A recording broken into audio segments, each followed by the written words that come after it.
I just want to be clear. My video about when I would let a child socially transition because someone asked me was based on today, current events. If you want to know what my opinion is, that is separate from what's going on today in this country, I'll tell you.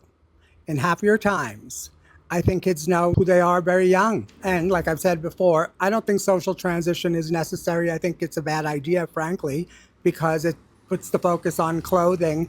And what hormones do is make that clothing look a lot better on you. So how you look before you start taking hormones and after is a world's difference. Therefore, if my trans kid came and said, "Mom, I'm trans," I would say, "Great." I would start teaching them almost immediately about the life they're going to enter and what it's about. The good, the bad, and the pitfalls. The ridiculous notion that it has anything to do with beauty or men liking you or wearing a dress. I would help them to avoid puberty, do anything I could to have them not go through that horrible puberty. Then when their friends started to go through puberty, I would start them on hormones so they could experience puberty with their friends. Then when they were ready, sooner, better than later, I'd have them go see a doctor and get an Orchie. If they didn't mention it, I wouldn't push it. Unlike the medical community, I wouldn't push my child into choosing this or that referring to gender. I know, and you know, that there's a whole world in between here and there. There are trans people like me that really want to be all the way over there, and then there are other people that don't, and that's fine. That's not for me to tell anybody, that's for my child to tell me. From that point on, any other surgeries they wanted or didn't want would be completely up to them. You see, I'm a do-you kind of girl. Whatever makes you happy makes me happy. I may not want to do it.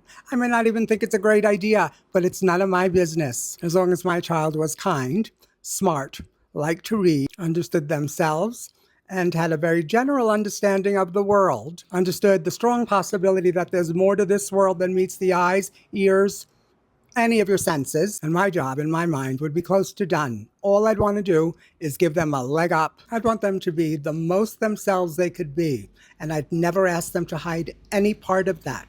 I would teach them to be proud and to never back down from being themselves. I'm me, you're you, and that's wonderful.